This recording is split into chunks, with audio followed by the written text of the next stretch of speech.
Good morning and welcome to Breaking Dawn this morning. My name is Stephan Reis, of course, and we are here this Thursday. We're here until 8 o'clock. We have two interviews in the second hour. One with Mr. Narayan Singh, Mr. Ramkumar Narayan Singh, as is the case every Thursday. And then we have one of our clinical psychologists joining us, and we'll be talking about... Yes, now, I'll let you know. Right, so the topic this morning with our clinical psychologists will be a very interesting one. It's youths and risky behaviors. So we have a clinical psychologist coming on to talk about that. A psychologist, Camu Laird, all right, from Elder Associates. All right. Boy, we went in the Oval last night. Good morning to the regional viewers and everybody watching us internationally. Director and I, and the 50 officials, Shane and Ross, the 50 officials will hear later this evening, by the way. We went on to the Oval last night to watch the cricket, boy, to watch our St. Lucia game, boy. I ain't lying. Bravo, I don't know what you're going to do. Because I realized your problem last night. Outside are Monroe, Puran, and Pollard. Although Puran make duck. But we know when and Narayan. Outside of Monroe, Narayan, Pollard, and Puran. The rest of the team missing? The rest of the squad missing? 211 runs St. Lucia put up last night. And I think we put up like 176. Pollard play a real good innings. He come in and he hit the ball. I mean, he do what the rest of the fellas wasn't doing, man. He and Monroe was hitting it, Narayan was hitting it to extent too. But those 3 wickets that we lose, bam, bam, bam. Interestingly, that's when I went, that is when I left my seat and went to the restroom. I come back 3 wickets down. I said, but what trouble is this, boy? Just so. I sit down there and I watch. Who was the 2 batsmen, boy? Is Gooley and Trump? I think it was Gooley and Trump. Right? We have a Trump with a O. Lord Father, you know it downhill from there. And like they playing find the fielder. I never see 2 men stand up to bat in a T20 game. And not one ball they could push through the gap. Every stroke they play, they find any fielder. Straight off fielder. Straight off fielder. You're trying to tell me St. Lucia said I feel so good?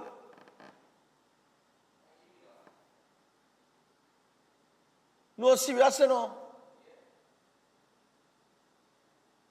This was Monroe after the game. Run Monroe clip there. Let me hear what he say. Yeah. All too well. I think Tim Seifert played an outstanding innings, but we didn't get hit in the areas that we wanted to. So we're probably chasing a few too many, but obviously it was tough conditions. Obviously it was wet from the rain, but yeah, we came out and we started well with the bat, and then when we lose 3 wickets in 1 over, it's always going to be hard to try and get momentum back. Yeah, there's always positives. I think young Toppin coming in for his first game, getting those nerves out of the way, he'll be better for it. The way Pollard batted, the way we started in the power play against a good team in the power play. Their bowling power play has been really good this year, and so yeah, there's obviously the way Sonny bowled. Yeah, there's obviously positives, but we'll look at some of those negative areas and try and tidy those up before next game. We haven't played good cricket. There's a number of reasons why. It's not the lack of trying, it's just executing under pressure, and at the moment we haven't done that really well. We probably just maybe lacking one quality seamer that can really carry the attack like we did last year. We had Nat Travolka, we had Mohamed Amir, and you can't really replace that experience. But again, that's what the CPL is good for, and tournaments around the world. Young guys got to step up, and they've got to try and do what they can. And unfortunately, we haven't had those boys step up yet. But man, they're young. As you know, we don't want to look and point any fingers. We all look at within, and you know, everybody I reckon can say they haven't played at their best. We haven't put a complete team performance together yet, and we'll look to do that in the next couple of games. Obviously, we didn't bowl. Well, Well, boy, Monroe, all I need to look within, boy. Yeah, boy. All I really had to look within. I'm telling you, boy, I can't be, watch me. If it wasn't for Pollard last night, I'm telling you, we'd have been a real mess. We'd have been a mess. To give up 211 runs in the Oval. Right?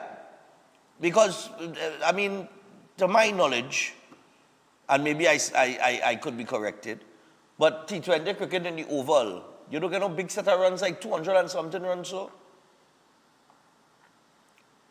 Well, they give up 200, and we know the bowling is the problem. And the hard part is, Hines and Edwards get benched last night, and they must be saying, well, okay, I only thought we were the problem. They brought in Toppin. They bring in a player called Britzy. I don't know where he come from, he make duck. It was Toppin, Britzy, Trump. I think it's about 5 changes. Toppin. That is 4. There been a few changes to the squad, but listen, fellas, all ain't looking good at all, you know. I'm telling you, all ain't looking good. I do not know if Ole will be around to defend that title. I'm really, really worried for TKR at this point. I'm telling you, I'm really, really worried for them. We have no bowling, like he said. They're missing out. Yeah, but he's saying that like they're missing a real seamer, but you're missing bowling, bro. I don't know where that bowling going to come from, you know. Because I just ain't seeing it outside and around. The bowling attack is poor. And I really, really, and last night I said, well, if Puran get off, right, we have a chance. Puran swing, and that was the end of that. Duck. Right? But I mean, he coming at a time where, you see, when you're playing in T20 cricket or even the 50, even one day internationals, when you're playing limited overs then, and you have batsmen that can't even push the ball through the gap to rotate the strike, it is pile on the pressure, run rates go up, and then you have your big bats and them like Puran and them like coming in. They have no time to play the selfie, they have no time to feel the ball coming onto the bat. You understand what I'm saying? They don't have time to play themselves in. So they had to come out and swing. Hey boy, that was horrible last night, boy. I ain't lying. Last night. I ain't lying. The stand started to get empty by about what, the 16th over? Yeah. I thought it had a fire drill. The way people started leaving the over, like say like it had a fire, like no, serious, you know. And I sit down and I watch this thing and I say, boy, Well, we got 4 more games at the Oval. Friday, Saturday, Monday, and then next week, Wednesday. I think Wednesday is the last game against Antigua, the Falcons. Guyana must be licking the chops right now. I'm telling you. And then the celebrations again, boy. These teams will celebrate that kind of way when they beat TKR, boy. You understand? They're doing so. You understand? Yeah, boy. All right, pick up yourself, St. Lucia. All right, no problem. Today for you to borrow from me. What you going to do? All right. So in the headlines this morning, as we get into the news, and we'll open the phone line, take some calls, of course, as we usually do after the break, on anything really. We have a few. Well, let me tell you something. When this is the head story, silent fireworks show. That is the headline. Government announces key changes to Independence Day parade, including new cultural display. So this year's Independence Day fireworks display will be completely silent, but officials promise the cultural celebrations leading up to it will be loud, vibrant, and patriotic. Now, speaking at a media briefing yesterday, Ministry of Culture and Community Development Communication Strategist Jerome Lewis, assured the public that the fireworks display in both Port of Spain and San Fernando will be using silent pyrotechnics. And its confirmation comes 2 weeks after Defense Minister Wayne Sturge said the display would feature a combination of traditional and silent fireworks along with a drone show. And in addition to the drone presentation, spectators will be treated to 2 major cultural events, a procession along the parade route, and a cultural showcase later in the afternoon at the Queen's Park Savannah. He said people who miss the parade will have another opportunity to experience cultural presentations before the fireworks display via a kids zone at the Queen's Park Savannah from 5 p.m. And this year's celebrations are being held under the theme, One Service, One People, One Story. Lewis said the cultural showcase will pay tribute to generations of artists and cultural practitioners who have preserved and promoted the nation's traditions. All right, so we'll see. They're putting on, bringing some new things to the fore. Nothing wrong with that. Always good to enhance and evolve things. So we'll see where that evolution goes. In other news, stakeholders are happy with the decision to shelve the fireworks. The government's decision to replace traditional fireworks with a full drone show and silent fireworks display for this year's Independence Day celebrations is being welcomed by animal welfare advocates and citizens against noise pollution. All right? And they say that the move could signal a shift in how Trinidad and Tobago celebrates major national and religious occasions. And, you know, we've been talking about that for a while now here on Breaking Dawn, that there are silent fireworks, right? I mean, I have 2 dogs in my yard, and I see how it affects them. If you don't have an animal, especially a dog, you may not understand. But it really, it's a nice thing to see these dogs, how terrified they are. So the silent fireworks, and I think particularly the drone show, is going to be a big hit. Because I remember the first drone show I saw in Trinidad and Tobago was at Panorama Finals. And that was about maybe 2 years ago. Could be about 2 years ago. Was at Panorama Finals. And Pan Trinidad put on a drone show that captivated the audience there. Everybody had their phone out, was recording things, you know. And then for Carnival, usually on a Tuesday, when these bands are in the last lap mode, they usually set off fireworks and stuff. And I think Yuma year before, not this year, but last year, sorry. Right? Not this year, last year. They put on a massive drone show for their masqueraders. I think there was at the stadium. They had their last lap at the stadium. And you could have seen the drone show from where we were at Fatima Grounds, where Spirit was having their last lap. So you could have seen the drone show, and it took the attention. I mean, they had fireworks going up by Fatima, Spirit, that was, but the drone show, just everybody kind of forgot about the fireworks and they were more focused on what was going on with the drones. So it is something that I think will capture the attention of a lot of people, and it could be a change in the dynamics as it relates to, you know, how we celebrate things. Instead of setting off these loud fireworks, maybe these drone shows are the way to go. I mean, there are people, places all over the world that use it to great effect. So we'll see where that goes. 1,000 sent home as THA scraps 10 days work program. Now, the contracts of more than 1,000, 10 on, 10 off workers employed by the THA Division of Infrastructure have been terminated, and Chief Sec Farley Augustine confirmed the development during a media conference yesterday. And Augustine first announced his intention to discontinue the program during a plenary sitting in June. At the time, he said the THA had extended the program until August to minimize disruption for workers as they prepare their children for the new school term. He also suggested that some employees could transition into permanent positions, noting that several vacancies within the Division of Public Infrastructure needed to be filled. All right? I saw a little Tobago business there.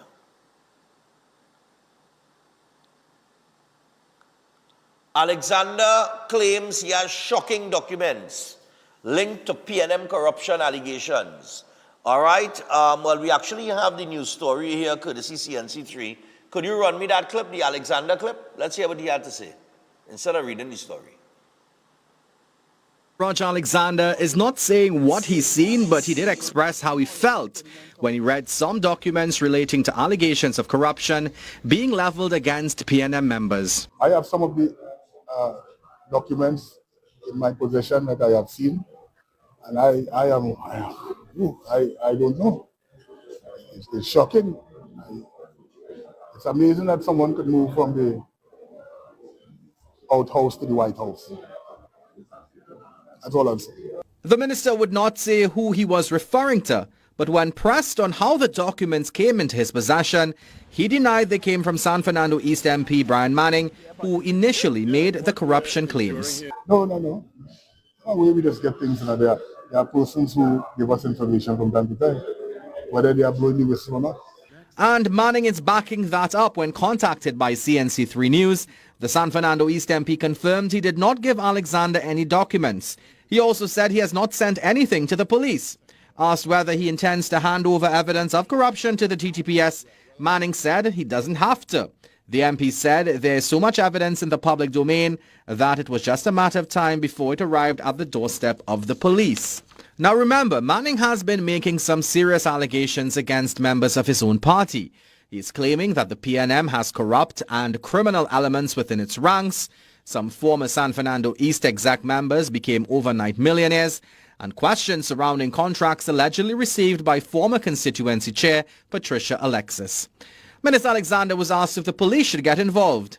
Any place where corruption raises its ugly head should be investigated because it's public funds. But despite claiming to have seen documents himself, the Homeland Security Minister says the government will not tell the police what to do. We don't get involved in that, And we are not going to demand that the police investigate anything. The police have their job to do, and we support them. The police commissioner did not respond to questions on this matter when asked in person on Tuesday. Akash Samaru, CNC3 News. All right. So I don't know what the minister has seen. All right. But I guess all of that will be revealed in time. And apparently there is a mystery behind how this information came to be. In the meantime, opposition leader Penelope Beckles will elaborate on San Fernando East rift today. So the People's National Movement appears to be making progress in efforts to resolve internal tensions within its San Fernando East constituency following a 90-minute meeting on Tuesday involving the party's leadership, constituency representatives and San Fernando East MP Brian Manning. And the meeting brought together the San Fernando East constituency group comprising members of various constituency units and was aimed at addressing ongoing concerns in the constituency. Beckles said she would elaborate further on the matter as well as national issues during today's PNM media briefing. Well, let's, we wait on that. Right, fellas? We will get some news tomorrow, boy. Lord Father, it's hard, it's hard these days. All right, so... finally, Henry, I don't know, who is this Henry guy? Moale Henry, Dr. Moale Henry. Oh, he's a political commentator and pollster. And he says that the escalating internal conflict within the PNM is exposing a wider problem of indiscipline and leadership within the opposition party. Well, I think anybody with an iota of common sense would know that. Anybody with a little, who follows politics and things like that ought to know that. It does not look good. Indiscipline, leadership, issues taking place there. It's happening. It's there. What are you going to do? They got to sort out the business. You understand? All right, so yeah. I guess if that's what he's saying, that's the obvious, so I will go no further in that article. Right? He goes in to talk about the controversy has intensified in recent days with the San Fernando East constituency. Same old, nothing new. All right. So with that,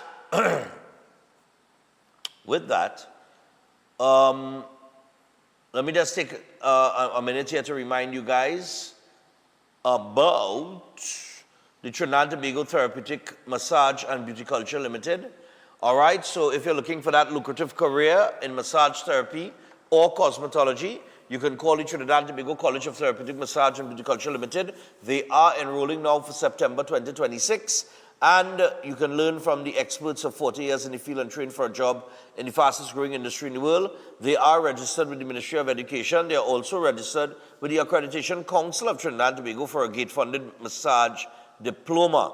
And they are also registered with the National Training Agency to teach a cosmetology level 2 CVQ. So give them a call now on 658-3907, or you can WhatsApp them on 4961111.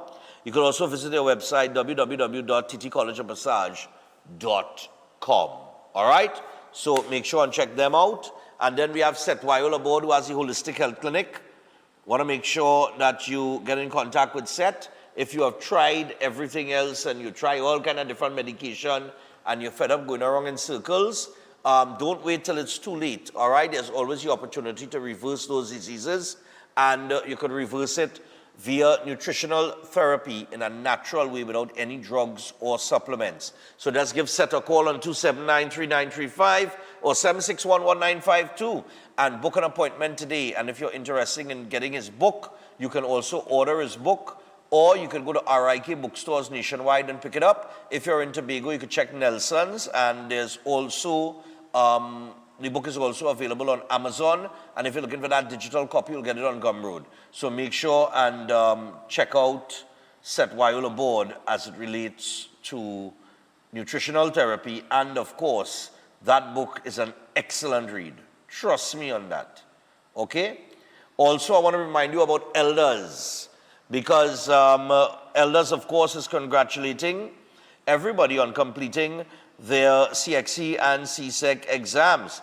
And if you're feeling uncertain about your next steps, look no further, because Elders is excited to announce free CAPE classes, including CAPE Law, taught by the esteemed Mrs. Pamela Elder, SC. And if you're disappointed with the CSEC results, don't give up. Your journey isn't over. Step into success with Elders classes, where a legacy of exceptional teaching helps students rise, rebuild, and reach their full potential. And they offer a diverse range of CSEC subjects and SAT prep classes at affordable rates and flexible times. You can explore their offerings on Facebook and Instagram, or reach out to them on 627-8632 or 715-5480 for more details. We're talking about Elders, and they are tried, trusted, and definitely proven. All right, and finally, Chef Sharaj. Chef has several courses that are currently scheduled to start from September, which is right around the corner. So from the 5th of September, you have 2 courses, the Creative International Cuisine and the Bartending Basics. On the 7th of September, you have the Certificate in Culinary Arts. And then on the 19th of September, you have the Baking and Pastry 1 and the Baking and Cake Decorating. Now, those are the courses for September. There are also 2 courses for November. And that starts on the 7th of November. They have the Asian Cuisine and the Certificate in Culinary Arts. And on the 14th of November, you have the City and Guilds Level 3 Diploma Culinary Arts, in Culinary Arts, and the Food Costing Restaurant and Catering Workshop. So to get registered for any one of these courses, just give Chef a call on 3724639 or 7375097, all right? And get started today if you have a desire to get into the culinary arts field. So we're 27 minutes past the hour of 6 o'clock. I'm still disappointed with the cricket in the over last night. We still have 4 more home games to go. Hopefully we can win 3 out of those 4. We're going to take a break. When we return, we're going to open the phone lines, take some calls from you, the viewers, and get your thoughts on the Independence Day celebrations, some of the adjustments the government is making, as it relates to those fireworks and going with the silent fireworks and a drone show, as well as the cultural show. And of course, the cricket is always up for discussion. Don't go anywhere. Breaking Dawn returns after this.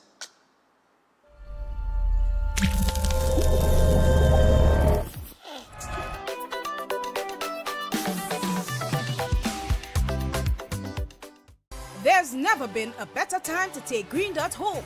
When you sign up for any home internet package, you get a free upgrade to the next speed tier for 2 months. That's more speed, more value, and more of what you love online.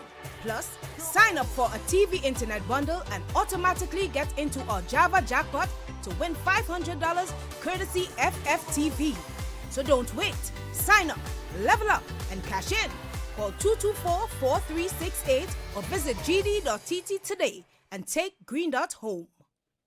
Air conditioning problems? Then look no further. A&K Air Conditioning Supplies offers you an easy solution for all your automotive, commercial, and domestic air conditioning needs. With 2 convenient locations to serve you, A&K Air Conditioning Supplies offers you an extensive range of parts and services, including pressure test kits, refrigerator parts, front and rear evaporators for maxi taxis. They also cater for both foreign and local automobile models like Kia, Hyundai, Honda, Nissan, and more. So pay them a visit today at either of their 2 locations. Number 36 Alfonso Street, Sangre Grande. Phone 784-2707 or 386-5700. And number 133 Corner Roland Street and Bonaventure Main Road, Gasparillo. Phone 312-2245 or 782-9720.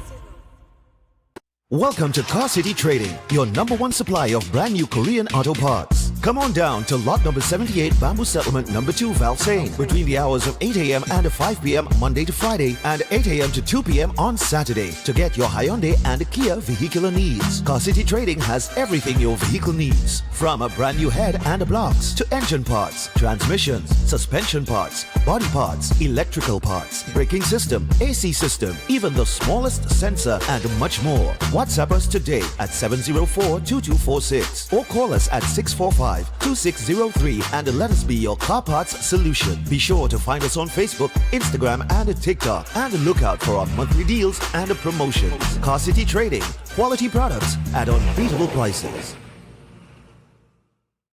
Yeah. Hey, Adelisha. Hi, Kimari. Going on with you left in so? Well, I just come from Trinidad and Tobago, but I got water, fees, tuition, the stationary. My parents got afford it right now. You know, last year I was going through the same thing, but then I have a partner. He showed me elders. I started screaming, right over the name elders. Watch out. I had to do for my match. All I had to do was pay to do for the match. I get to do Cape free. And after Cape, again, yeah, opportunities to go abroad and study is a real good school. Elders is the greatest. I tell you, if you want to go now, like, go and sign up, listen. Alert. We are tried, trusted, and proven.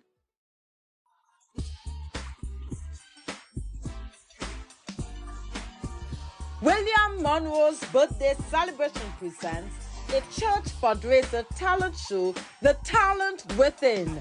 Join us on Saturday, the 29th of August at 6:30 p.m. at the San Juan Revival Ministries. Do you have a talent waiting to be discovered? Then this is your time to shine. Amazing cash prizes. First place, $5,000. Second place, $3,000. Third place, $2,000. Fourth place, $1,500. And fifth place, $1,000. Special guest performances by Blessed Messenger and Minister Sean Daniel. Tickets are only $100, and your tickets gives you more than just entry. You'll be automatically entered for a chance to win amazing door prizes, a toaster, pressure cooker, cooler, my personal favorite, a garment steamer, and so much more. Don't miss your chance to enjoy a night of incredible talent, great entertainment, and exciting giveaways. For more information, call 490-6760 or 332-6888. The talent within, where gifts are revealed and stars are born. At Adams Optical, we care for your vision with everything from stylish frames, contact lenses, and sunglasses, starting at just $595 to advanced eye care services. We also diagnose and manage conditions like glaucoma and cataracts with our in-house ophthalmologist. Additional services include OCT, VFT, and cataract surgeries. Visit us at San Fernando, Chaguanas, or Rio Claro. Are you tired of managing symptoms without understanding why your body is breaking down? Setwayo's Holistic Health Clinic provides consultation and re-education sessions followed by nutritional therapy programs designed to address the root causes of chronic disease. The clinic works with clients in Trinidad and Tobago and internationally, helping people rebuild the body through correct nutrition, not drugs, supplements, herbs, detoxes, injections, or quick fixes. Setwayo is also the author of You Are Not Sick, You Are Malnourished, a powerful health book that has been the top-selling book on consignment at RIK bookstores nationwide every month since entering the stores. If you're struggling with cancer, diabetes, high blood pressure, obesity, autoimmune issues, fertility challenges, digestive problems, or other chronic condition, book a consultation and re-education session today. Purchase the book at RIK bookstores nationwide, Nelson's Bookstore in Tobago, Amazon, or Gumroad. Visit setwayoclinic.com or call or WhatsApp 279-3935 or 761-1952. Setwayo's Holistic Health Clinic, rebuilding the body, reversing disease through nutritional therapy.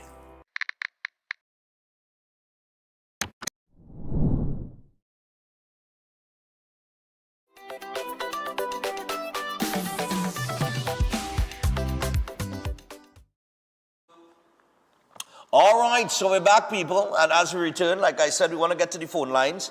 The government is proposing silent fireworks for Independence Day and a drone show, as well as some other adjustments as it relates to those celebrations. We know that there has been a contention with moving it from where the grandstand is and putting it over on the other side of the Savannah and the Bailey Bridge and everything that's going on there. But we rectify, well, we explained what was going on there, that the reason why they're moving it to that side is because they did not take down the North Stand.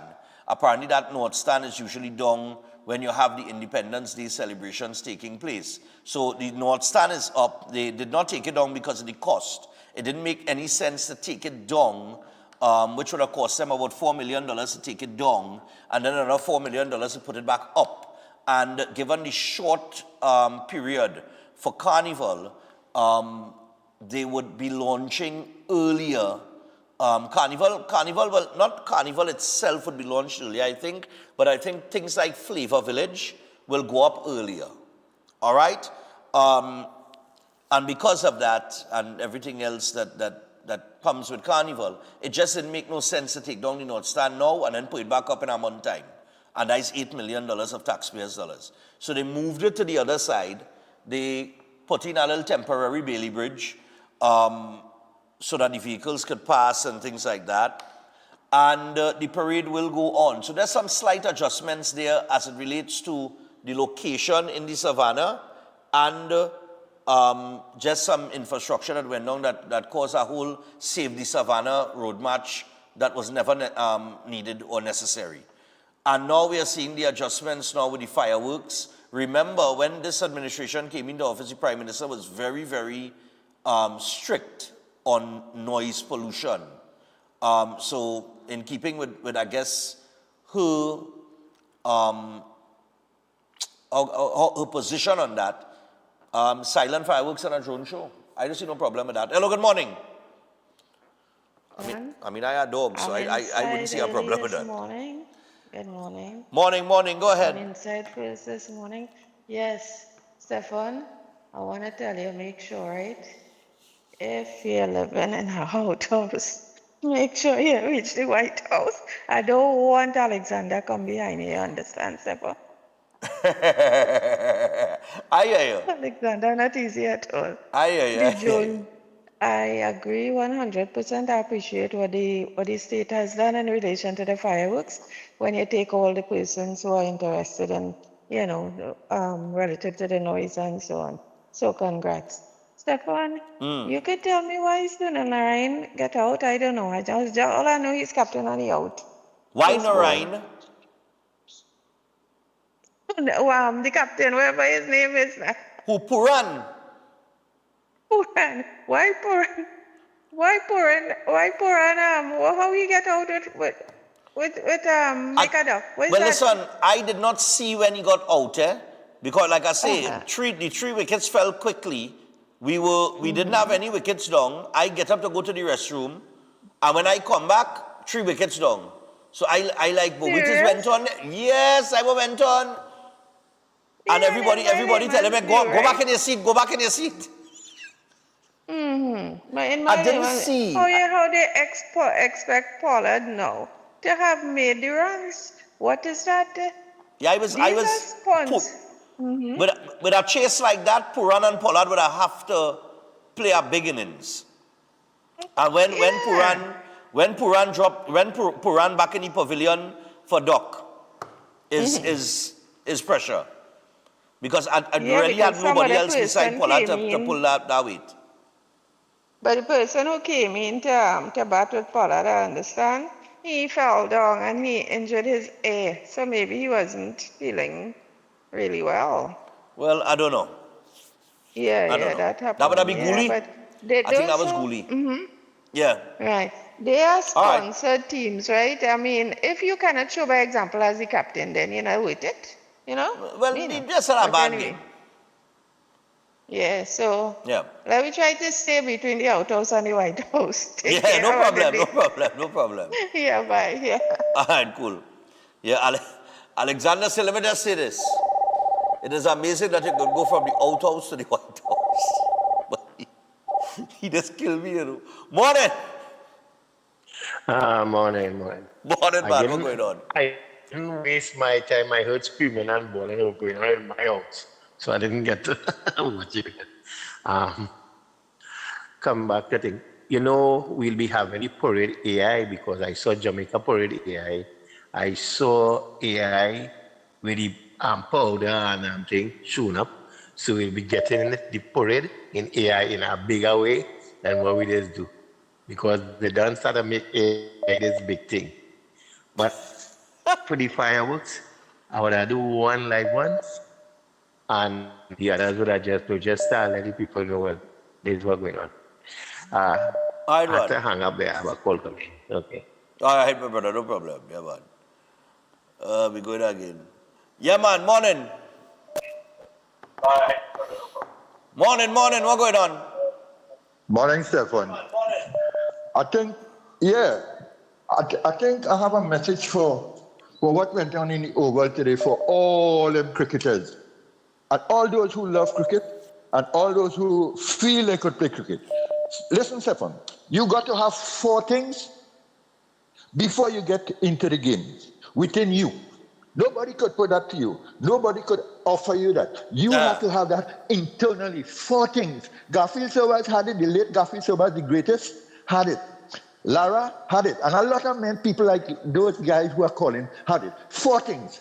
Application, determination, anticipation, and concentration. You got to have those 4 things on you to get in anything you're doing, especially cricket. I love you talking cricket. You go with that with cricket. Stephan, they had nothing in that within them. All they had with them is just the body alone there, looking at the cricketer. Listen, Stephan, you can bring some old horses with big names. You can play names. What they did with that side, they play names. Names you play with, you can win matches with names. You have to win matches with men with these 4 things I now call it to you. Stephan, it hurt me, Have a nice day, Stephan. I can continue with it. Yeah, no problem. Yeah, take care in a mess, man. But I like that. Application, determination, concentration. And what's the last one?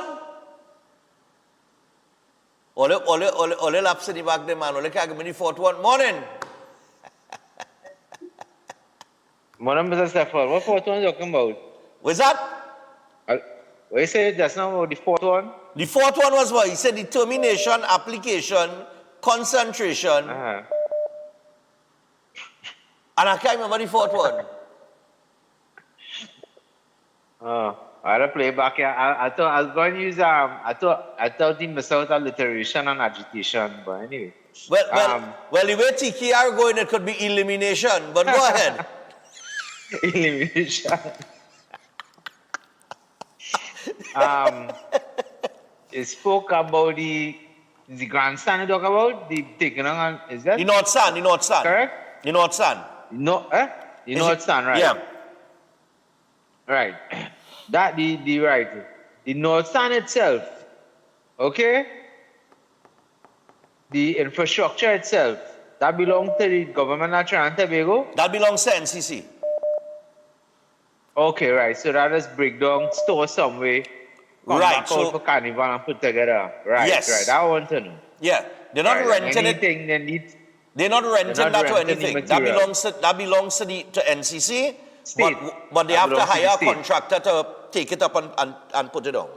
Okay, right. I was curious about that now. Right. That was already. And I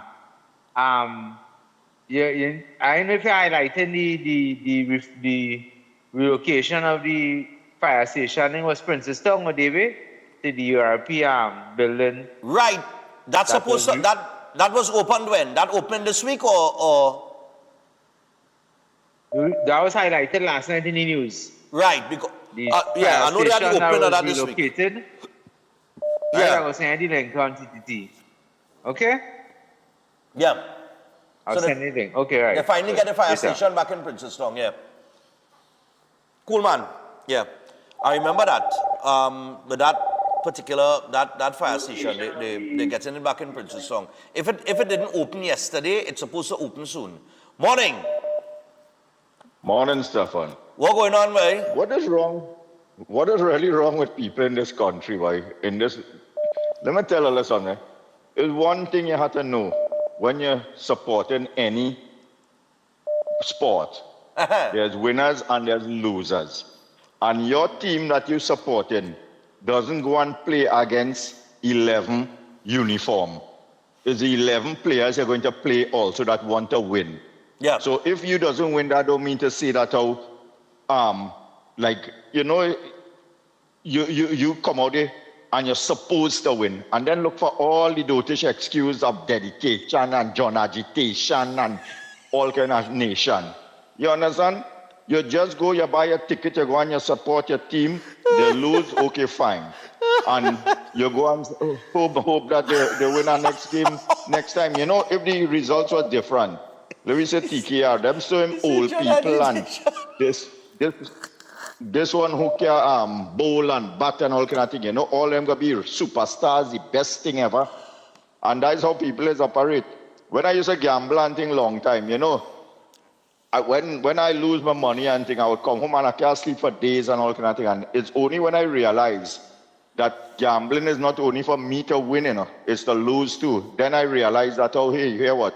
Put a little change in your pocket, go and entertain yourself, lose your money, come home, sleep peacefully, and go again next time and lose again.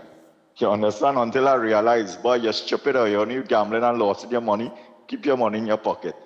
Always like the game, go and pay all your money, entertain all yourself, go home and eat what remain from all your curry chicken or chicken curry. And, oh God, so put out a positive vibes for the team now. Oh God, man, agitation and all kind of laughing nation. Have a good morning, Stephan. Take care. Later.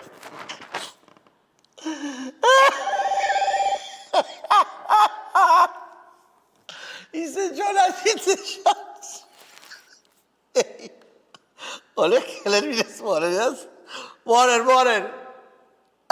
Yeah, morning, Stephan. Yeah, man, go ahead. We lost 3 wickets for 6 runs. Yeah. And you bring in a man called Trump. He's 22 balls.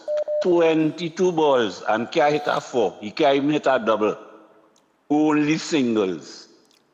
Correct. If you win at 16 runs per over, How you could bring in a man to bat?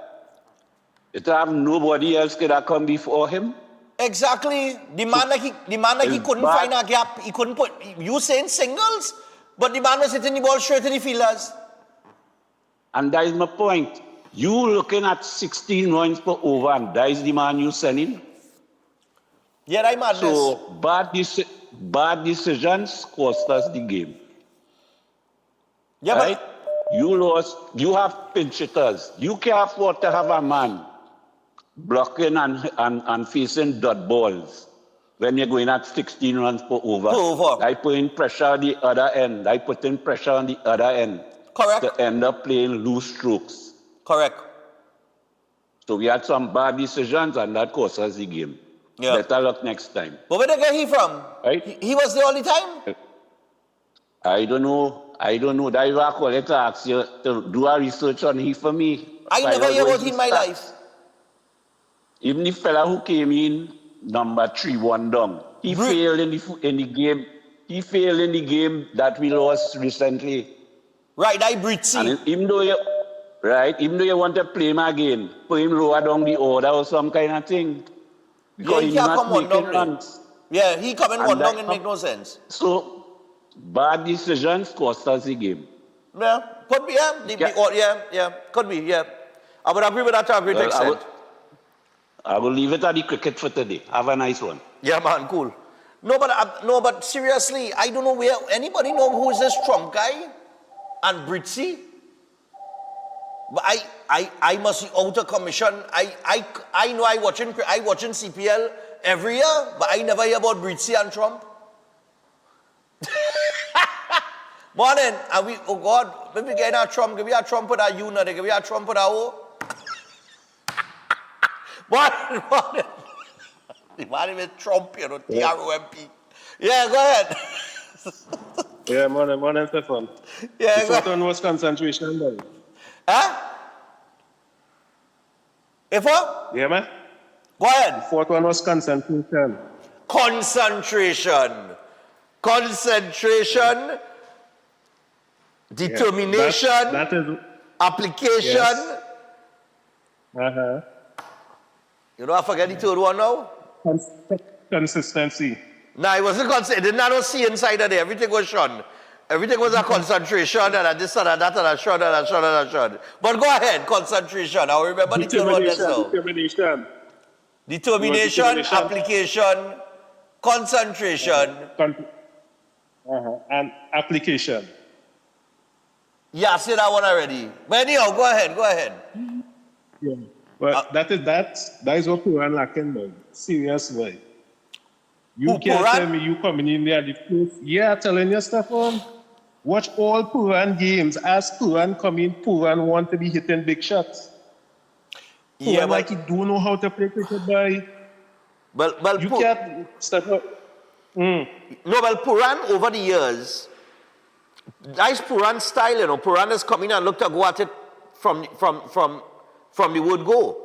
And I've always had that little problem with him where sometimes he had to come in, let a few balls come onto the bat, you know, push the ball here, push the ball there for about 2-3 balls, because we know you could hit and you could accelerate when you're ready. Playing yourself a little bit now. Play a little 3-4 balls, playing yourself, get comfortable in the crease before you go after it now. But sometimes he just come in and swing one time. And I don't think last night was a night for that. Stephan, to me, like, every time I watch this man play cricket, man, the fella is a brilliant young fella, but come on, man. All right. You can't play your coming in and wanting to hit big shots and dominate the man and them one time. Yeah. You know, coming, you have to watch how the ball or how the game going, like. Especially when use your head now. Especially when you're chasing a total like that. It's 212 you have to make. Exactly. It's not to say you don't have the ability to improvise, right? Yeah. 1 or 2 shots and get your rhythm going, and then you could start to play. And then but start not to when play. you're coming, you're starting big shot one time. Stephan, that making sense, but better to drop you or take the captaincy from me. Serious. You understand? All right. Yeah, man. Right. Hey, one more thing, my Stephan, one more thing. This thing with Manning, if nothing didn't go bad, right? You think he would have been talking all this corruption? Eh? No. Well, like, you see? So things had to be going bad for you in order for you to come and board out Sarah groups. But say, well, it's a good thing, man. Let it damage yourself because they always talk about the integrity and the what? Oh, gosh. I can't remember the next word, but they always say that they have integrity and they're so pious. You understand, man? And watch them now. They can't say nothing. All right, cool. No scene. Yeah, man, later. All right. Morning. Application, determination, concentration. Yeah, morning. Good morning to you, Mr. Stephan. I still trying my body for you. Yeah, what's going on? Yeah, I did, Mr. Stephan, but I will tell you something. I'll go in straight to it. The problem we having is Puran, boy. Only thinking Puran is the problem? Why I'm going to tell you Puran is the problem? Puran is setting a good field. Number two, Puran let a catch go and kick the ball. Remember that? Instead of he catch the ball, he kick the ball. Puran let a 5 buys go. And not a 5, but a wide. Remember when he had my 10 to even go down at the ball? Puran lost the passion. The same ball Puran out with. In the match before that, he hit Ali 3 fours with a switch hit. Puran and then bring 2 fellas who, I don't know where they come from. It is Mars. You ever see you bringing overseas cricketers who can play? When you bring an overseas cricketer, it has to be a master blaster or a master bowler. You don't bring men like Brisic and Trump. I never hear about them. I don't know where they come from. That total madness. Bravo should fire himself and all.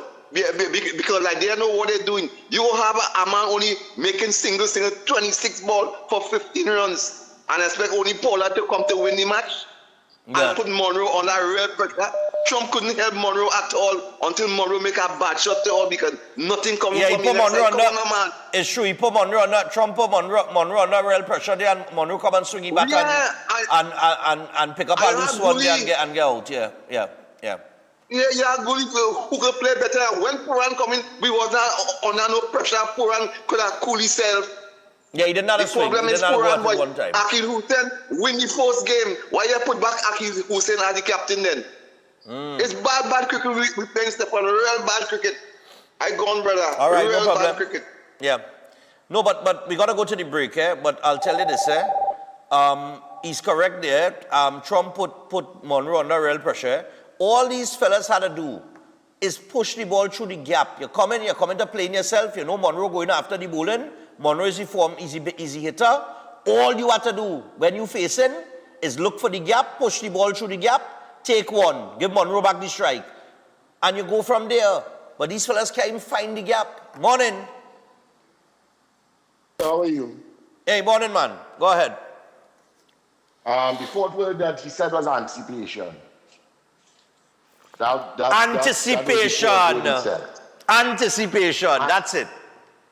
Yeah, and with reference to the events that are playing out in the executive and the leadership of the PNM, I think that all of it, from the time Stuart Young was appointed as Prime Minister, was staged to give the PNM diehards that were losing faith an alternative view of a PNM without Dr. Rowley.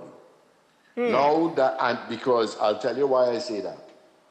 If that was not the case, you don't pick the weakest and least processing ability to put up as the head of the party. Anytime you have Marvin Gonzalez talking for the party so often and nobody in telling him to keep quiet, and you pick a Stuart Young when they know that that would have been unpopular, it was meant to cause the kind of disorganization and disruption. And what will happen now, because very quickly beside, Dr. Rowley keeps interjecting things into the press, and you see the kind of media response he's getting. Yeah. I think it is a staged play to allow him to ride back into Dodge as Wyatt. But that's just my opinion. Thanks a lot. All right, no problem. Okay, that's an interesting take. All right, I gotta go to the break. But I tell you what, man, we definitely facing, it's a lot of frustration. You understand? We need an examination. Right now. On that TKR team. You understand? If we had to progress in this CPL, because I'm telling you, boy, but I'll tell you what, the caller was right, and you know what he reminded me of last night? This Trump, when I see him playing and finding the fielder, he reminded me of Ramnere Sawan, you know. Sawan used to do that right through. Hit the ball clean, and go straight to the fielder. Hold it. And straight to the fielder. And Sawan was a real good batsman, But there were a lot of times where he would play some pretty good shots and just straight to the fielder. You understand? And not rotate the strike, or he couldn't, lend that support at times. But he was a hell of a good batsman. But that reminds me of Sarwan. I said, but this Sarwan, you only find any fielder, so you must have, listen, when you play in cricket, because cricket is what we're talking about, right? Or when you play in any sport, on a professional level, it has something called the basics in every sport that a professional player should be able to execute. And pushing the ball through the gap to take one is one of the basics. Right? I ain't asking you to square cut or to hook or to, or to drive. No. A simple through the gap, one. Because, and this has killed me in cricket sometimes, when I'm watching a game. Like in the situation we ended up in last night. Monroe and Narain started kind of good, right? I think they made a good decision in bringing Narain, in opening with Narain, right? Because you're going after a big total. It's 212 we have to make. But from the time Narain out, and they bring in Britzi or whatever,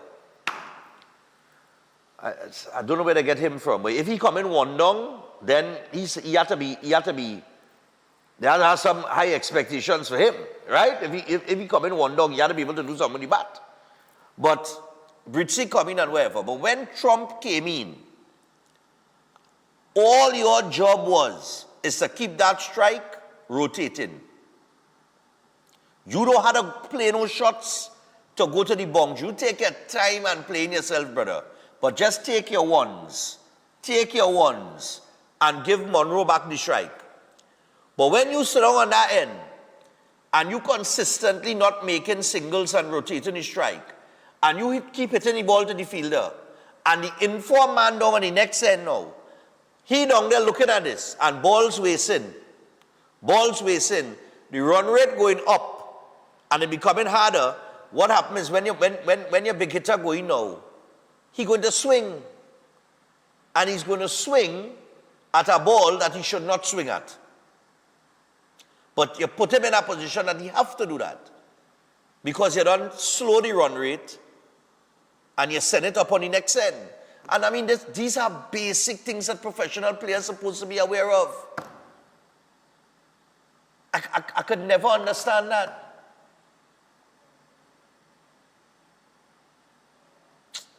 It's insane. And it's a simple, listen, arithmetic, you can't beat numbers. It's 20 overs, 6 balls are over, that's 120 balls. Right? 120 singles will get you 120 runs. And you know that you're not going to get 120 singles. Right? This is why this breakdown are innings there. But we know you got some dot balls. But we also know you're going to get some 4s, some 2s, and some 6s. Right? You're going to pick up on the bad balls and that kind of thing. So all you need to do while you sitting on that end there and the next man going at it, it's just push the ball through the gap and keep the strike rotating. Even if that man in pick up with a boundary or a 2 or whatever, and he push the ball too, and he get a 1, the strike keeps rotating. So you keep the scoreboard ticking over, and you keep the strike rotating, and all the playing yourself into the game. And eventually the 4s and the boundaries and the 6s and stuff will come. That is basic cricket, man, 101. Anyway, I want to remind you guys, we have Mr. Ramkumar Narayan Singh coming up shortly, but I want to remind you about the Health and Wellness Fair and 5K, Cause for a Pause, Menopause, and Andropause. This is the Empower 5K. Put it up for me. Right, so we're talking about menopause and andropause and the Health and Wellness Fair and 5K. Chronic pain, midlife wellness, very, very important. A lot of people go through a lot of things when they reach that midlife stage, right? So mental health, group and social activities, all of that will be happening on the day. That is October the 18th at the Farmers Market Woodford Lodge facility in Chagonas. And for the fair, for the health fair, it's absolutely free from 7 a.m. to 1 p.m. And of course, the 5K, everybody's off at 6 a.m. The warm-up will be at 5:30 a.m. And it's $150 to get yourself registered. And get in contact with Empower today and get yourself registered today, all right? And to do so, all you need to do is call 755-7195 or 660-9010. So make sure and give them a call. It is the Health and Wellness Fair and 5K Cause for a Pause. And we have a cause to pause right now. And when we come back, Mr. Ramkumar Narayan Singh will be with us. We got 30 minutes with him today. And then we have Elder Associates Limited. And they're one of our psychologists. We're going to be talking about youth and is it risky decisions or bad decisions? Well, we'll talk about that in this hour as well. Don't go anywhere. We'll be back after this.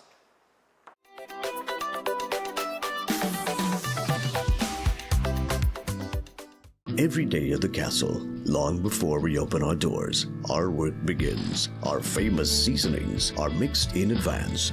We select our fresh chicken parts and prep our delicious sides. Then we fire up the fryers and rotisserie oven. Everything is made with tasty local herbs, spices, and the same long-loved recipe since 1968. So, when you come in, remember that we uphold our culture and our taste just for you. We are your Royal Castle. At Adams Optical, we care for your vision with everything from stylish frames, contact lenses, and sunglasses, starting at just $595 to advanced eye care services. We also diagnose and manage conditions like glaucoma and cataracts with our in-house ophthalmologist. Additional services include OCT, VFT, and cataract surgeries. Visit us at San Fernando, Chaguanas, or Rio Claro.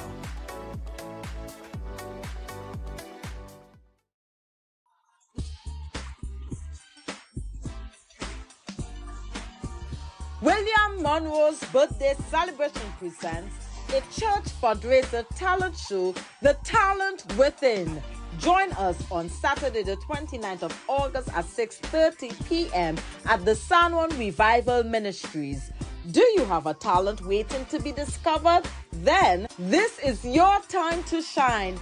Amazing cash prizes. First place, $5,000. Second place, $3,000. Third place, $2,000. Fourth place, $1,500. And fifth place, $1,000. Special guest performances by Blessed Messenger and Minister Sean Daniel. Tickets are only $100. And your tickets gives you more than just entry. You'll be automatically entered for a chance to win amazing door prizes, a toaster, pressure cooker, cooler, my personal favorite, a garment steamer, and so much more. Don't miss your chance to enjoy a night of incredible talent, great entertainment, and exciting giveaways. For more information, call 490-6760 or 332-6880. The Talent Within, where gifts are revealed and stars are born. If you want to be a better chef at home or advance your professional career, Chef Shiraz Culinary Academy is the best place to be. Some of the courses that we offer here at the Academy: Creative National Cuisine 1 and 2, Baking and Pastry 1 and 2, Kids Summer Cooking Classes, one-day classes at the workshop. We have Asian cooking classes and certificate in culinary arts, food lovers and professionals. Start your culinary journey today with us at the Chef Shiraz Culinary Academy.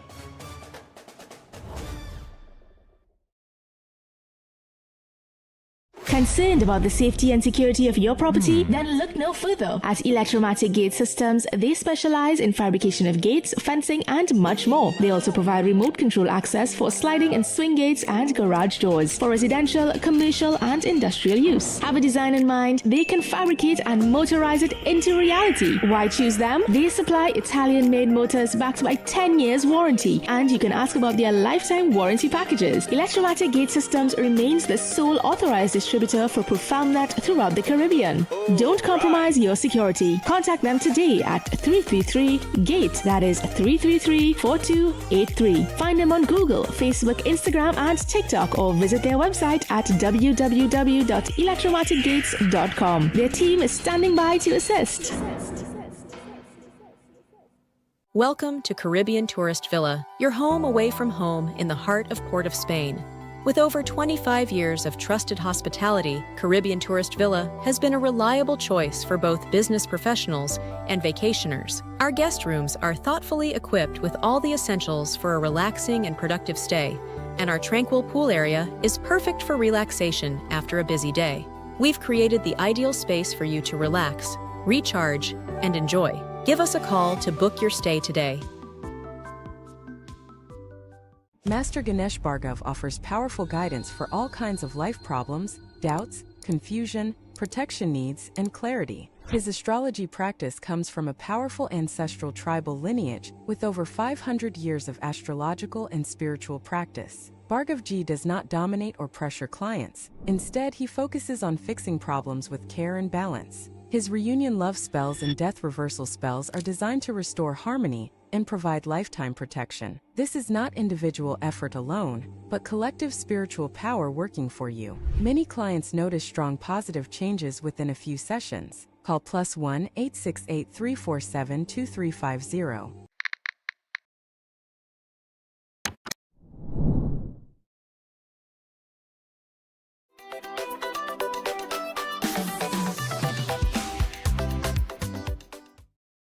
Yes. All right, so we're back, people, and we got Mr. Ramkumar Narayan with us this morning. We are 10 minutes past the hour of 7 o'clock. Next Thursday, we'll be joined by Mr. Narayan Singh, so we're going to get into the conversation with him immediately. It is all about health and safety in the workplace? In the workplace. In the workplace, all right?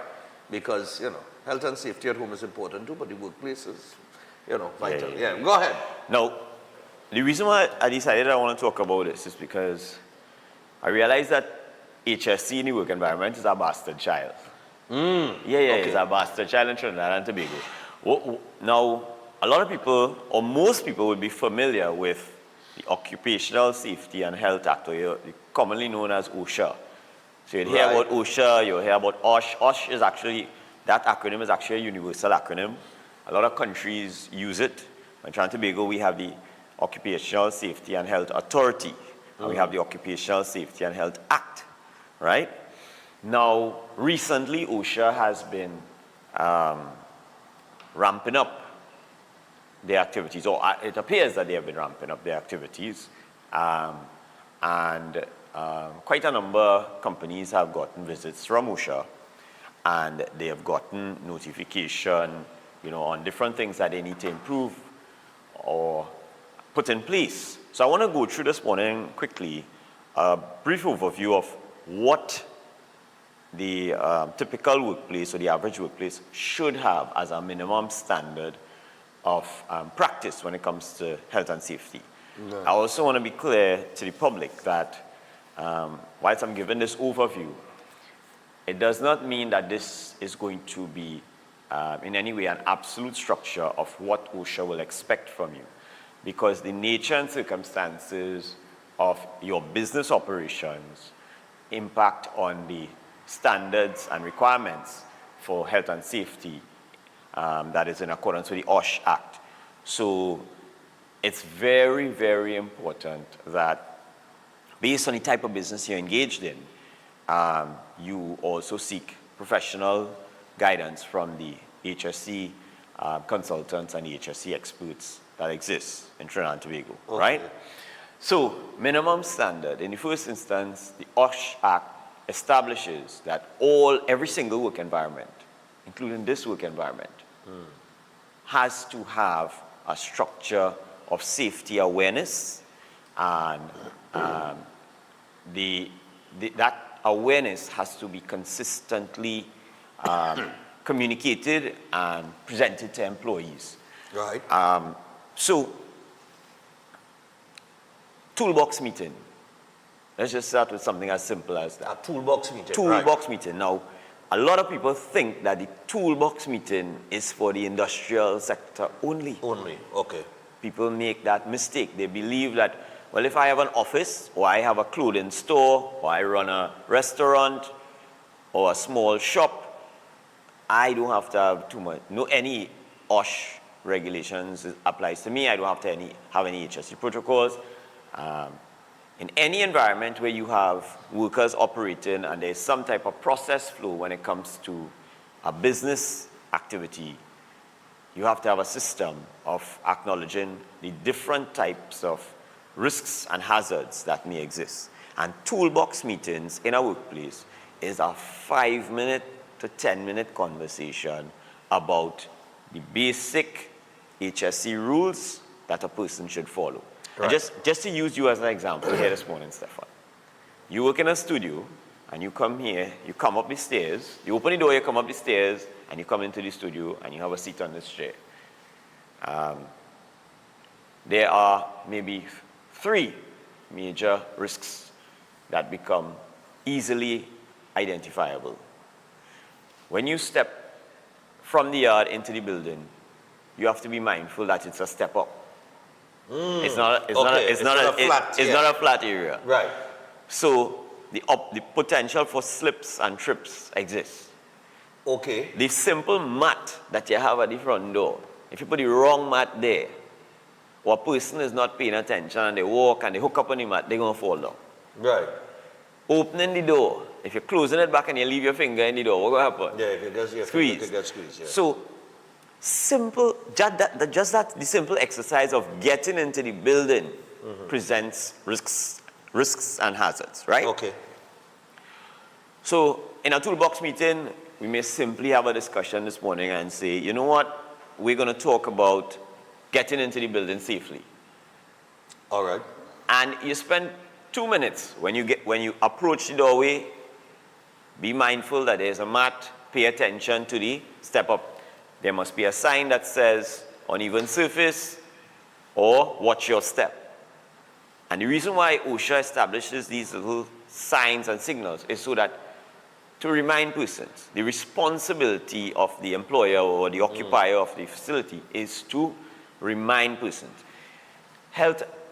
So, before I go into what I was going to say, sorry, I'm going to jump there for a minute, but let me just close this. So, the point is, it doesn't have to be a technical conversation. It doesn't have to be something that drags on. Simply reminding persons. When you come through the door, use the handles. Don't push the door and hold the edge of the door because your finger could get caught. And then you could go on. You go to the stairs. Use the handrails. Use the handrail, yeah. Right? You do one step at a time. How many times you see persons jumping stairs? Yeah. They're late or they're in a hurry. Right. And or running down the stairs. Or running down the stairs. Or running up, yeah. Right? Yeah. Statistically speaking, the amount of persons who annually in the world experience life-threatening injuries on our stairs exceed accidents in vehicles. Seriously? Yeah, that's a real interesting thing. There's data online. People can go and Google that and they'll see. I was doing some research and then I said, but it's crazy. Yeah, that's interesting. That you would have so many people being injured in stairs, because when you fall on a stairs, spinal injury is most prevalent. Okay. Right? wait, I wonder if I say that correct. I might, hold on, trying to be able to quote me this now. It might be that there are more life-threatening injuries on stairs than in vehicle accidents. That's sorry, I may have mixed up that. But the statistics was interesting that the amount of persons get seriously injured on stairways, right? And then coming into the building, just sitting on the chair. Bad posture, you slip. So the point I'm making ultimately is that a toolbox meeting is not something technical, it's not something complicated. When you have the meeting, OSHA requires that you have evidence that you've had that meeting. Right. So it's simple, a notebook, and you take a simple log of who was in attendance and the topic that was discussed. And you put a brief summary. We discussed how to enter the building safely. And the risks identified were possible slips or trips or falls, and possible injury to for hands as you enter the door. So when OSHA comes, they don't look in. You don't have to have this, fancy process, and people, look at it and they take it for granted. But it's very important. Now, what's the fine? You're talking about a $20,000 fine for failing to have that, and then those fines could fluctuate based on what the inspector may identify. Right? Now, last year, I think it might have been earlier this year.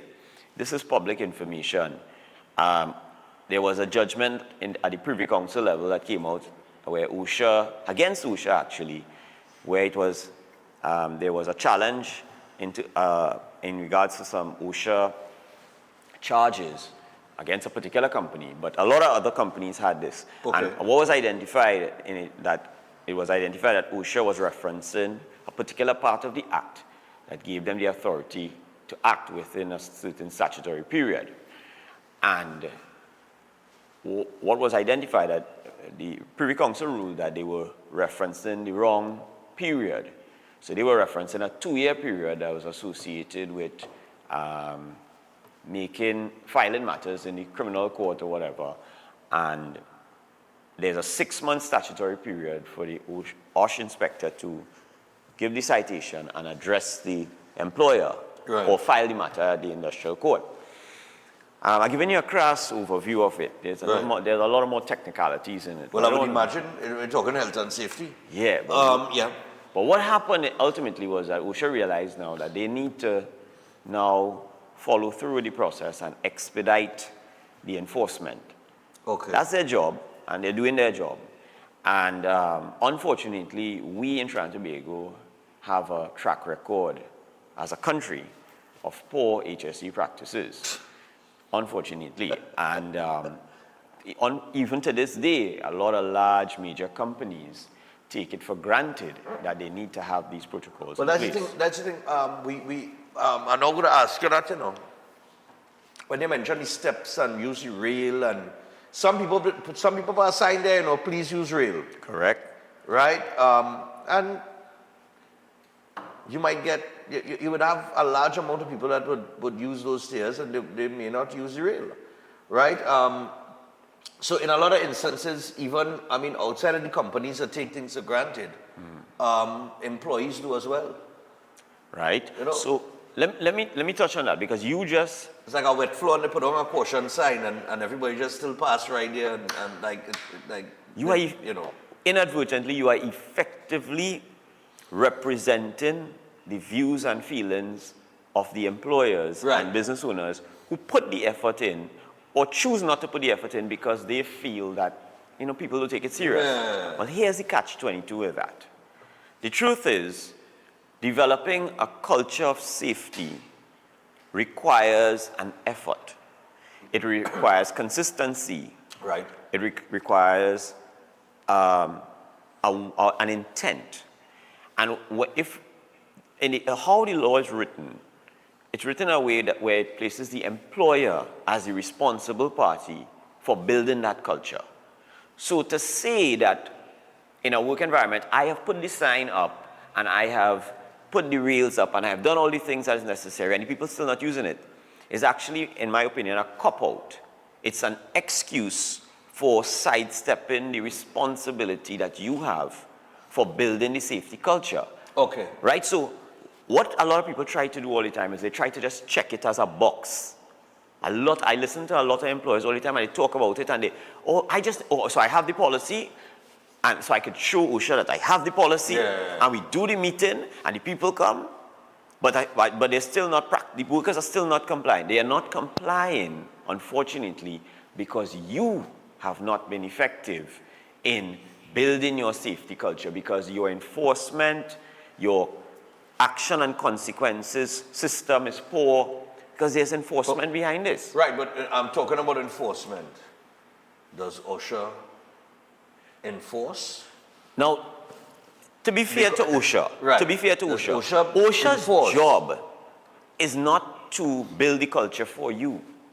OSHA's job is to make sure that you're aware of what you're required to have. All right, but in the absence of you meeting the requirements, who deals with the consequences? Right. With where an employer does not meet the consequences, doesn't meet the requirements, right? That's a choice that has been made by the employer. OSHA has no role in that, right? OSHA has no role in that. No, OSHA has. So just as when you go to register a company, when you go to set up a business, you go and you find out all that you need for register. The Ministry of Legal Affairs do have a responsibility to come to you when you have an idea to open a business and tell you, oh, this is what you need. The Ministry of Legal Affairs has a responsibility to have the data available. Your job is to go and find it. You go to the Ministry of Legal Affairs and find out, what do I need to register a company? No. You don't stop there. You go to the bank to find out what you need to open a bank account. You're supposed to make the effort to find out what you need to be in compliance. All right. People don't make the effort. So what happens is they don't make the effort and then they complain that OSHA is not doing anything. When OSHA shows up to say, hey, did you make the effort? Let me see what you did. Oh, you didn't do these things? Well, the law says if you don't have it and you're operating a business, you're going to get fined. Right? And then everybody now looks at OSHA as, being the negative party in it because they're enforcing. Right. It's just like the police and criminals.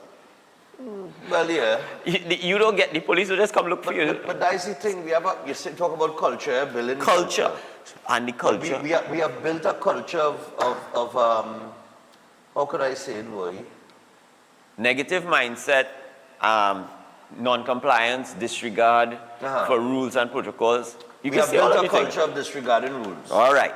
Now, here's the nice thing about... And that's where the fundamental problem is. Right. Now, if you look at that as a country, you can look at it at a macro level and take that statement and you're going to find a lot of pockets of evidence to support that statement. But here's the funny thing about those pockets. Each company is a pocket. Each company is an ecosystem, a proverbial ecosystem of its own that has the potential to build any culture that it chooses. You, as the business owner, have absolute control in your work environment. Right. And that whatever you establish as your systems and your practices. So the toolbox meeting is one thing. Then there's the safety committee. Those two things work hand in hand. Your toolbox meeting is supposed to happen daily or weekly.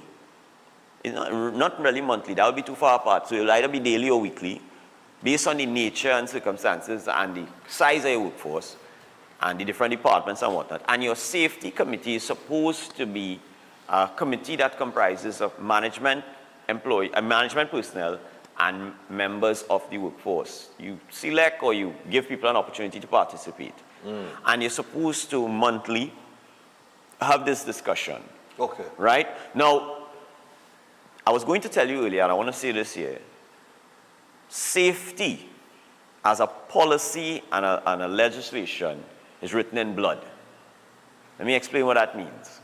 It means that people were doing things, and in the course of doing things, whatever process that they were doing, people got seriously injured, they got injured, or they died. Right? And when those things happened, persons who were in control became aware that, hey, if we keep doing this like this, people are going to continue to get hurt. Let us create some structure and some process so that people do it safely.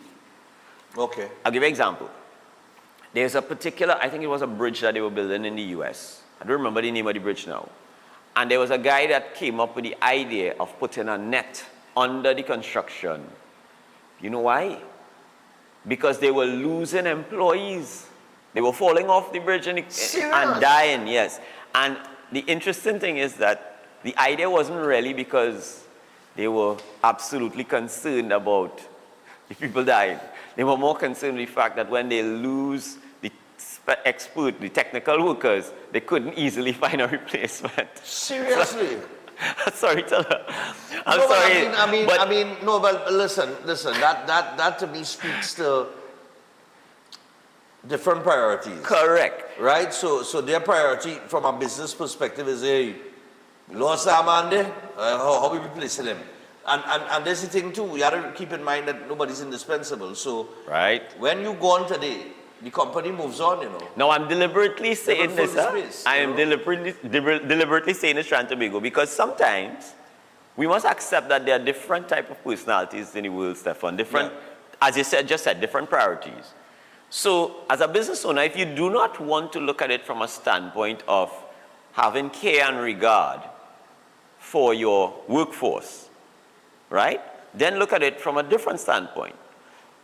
The cost, not only from an OSHA standpoint, the cost associated with an employee being seriously injured in your workplace, which includes litigation, workmen's compensation, liability, and then all the other correlated liabilities, criminal liability, all of these things. We saw the issue with Petrotrin, where well, it would not have been Petrotrin. Yes, it was Petrotrin and the contractor. I forgot the name of the company, but where the guys got lost their lives in the pipeline. Yeah. Right? And to this day, look at the cost that we incurred as a country. Look at the cost that all these people incurred, and lives were lost, families lost their loved ones. And to this day, this continues to be a but it's still, the matter is still going on because they haven't been properly compensated yet. And that's my point. By the company, everything just everything is just at a standstill. There was a huge commission of inquiry. Information came out. Lawyers got paid, but families didn't. Now, I just want to take this opportunity to just pause. Yeah. We're going to take a little break. When we come back from the break, we'll have about 9 minutes with Mr. Reis. So just hold straight. We'll come back after this. Just pause for a cause.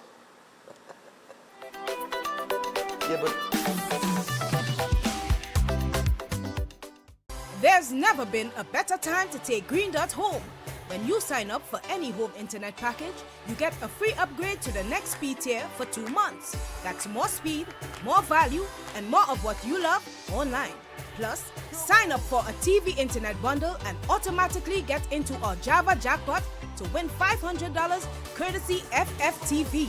So don't wait. Sign up, level up, and cash in. Call 224-4368 or visit gd.tt today and take Green Dot home. Concerned about the safety and security of your property? Then look no further. At Electromatic Gate Systems, they specialize in fabrication of gates, fencing, and much more. They also provide remote control access for sliding and swing gates and garage doors for residential, commercial, and industrial use. Have a design in mind? They can fabricate and motorize it into reality. Why choose them? They supply Italian-made motors backed by 10 years warranty, and you can ask about their lifetime warranty packages. Electromatic Gate Systems remains the sole authorized distributor for ProfoundNet throughout the Caribbean. Don't compromise your security. Contact them today at 333-GATE. That is 333-4283. Find them on Google, Facebook, Instagram, and TikTok, or visit their website at www.electromaticgates.com. Their team is standing by to assist. Welcome to Car City Trading, your #1 supply of brand new Korean auto parts. Come on down to lot number 78, Bamboo Settlement number 2, Valsayn, between the hours of 8 a.m. and 5 p.m. Monday to Friday, and 8 a.m. to 2 p.m. on Saturday to get your Hyundai and Kia vehicular needs. Car City Trading has everything your vehicle needs, from a brand new head and blocks to engine parts, transmissions, suspension parts, body parts, electrical parts, braking system, AC system, even the smallest sensor, and much more. WhatsApp us today at 704-2246 or call us at 645 885-2603 and let us be your car parts solution. Be sure to find us on Facebook, Instagram, and TikTok. And look out for our monthly deals and promotions. Car City Trading. Quality products at unbeatable prices. My parents' generation grew up with Royal Castle. From the first restaurant in 1968, when that distinctive, tempting aroma hit the air. Like never before, fried chicken with a special blend of local seasonings and a one-of-a-kind flavor down to the bone. Today, Royal Castle still have that same delicious taste, and I love it too. And the kids, they have more to enjoy. For me, the Castle is more than just nice food. It's we own, part of me and you, and is the real flavor of TNT. Eden Heights Clinic is one of the most advanced state-of-the-art alternative clinics in the Caribbean. They offer a dynamic combination of life-changing treatments, including prolozone therapy, live blood analysis, halotherapy, limb backing, nutritional programs, colon hydrotherapy, weight loss programs, oxygen baths, and more. Their professional doctors, Drs. Carlos Navarro, Bronwyn Navarro, and Brian Thompson provide consultation services in areas of diabetes, detox programs, arthritis, sports injuries, heart disease, high blood pressure, persons suffering with knee, shoulder, and back pain. At Eden Heights Clinic, they understand that your health is your wealth. Get in touch with them to determine which service is the right choice for you. Visit them at any one of their 3 locations at 13 Montague Avenue, Trinity, at 41 Ramsaran Street, Shoguanas, or give them a call at 640-8985 or 613-7571, or send them a WhatsApp to 493-9196. Eden Heights Clinic is your right choice.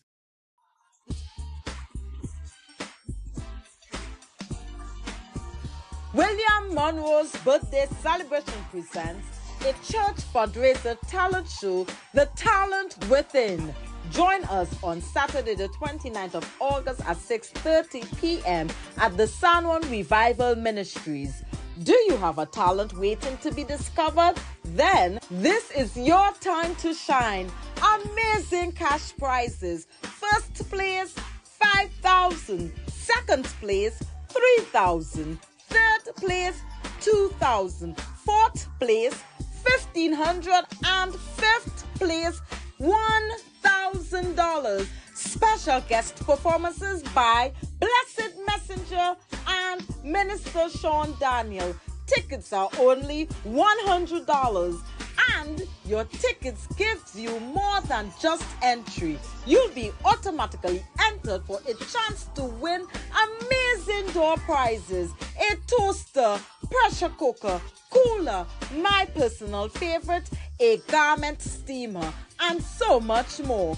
Don't miss your chance to enjoy a night of incredible talent, great entertainment, and exciting giveaways. For more information, call 490-6760 or 332-6880. The Talent Within, where gifts are revealed and stars are born.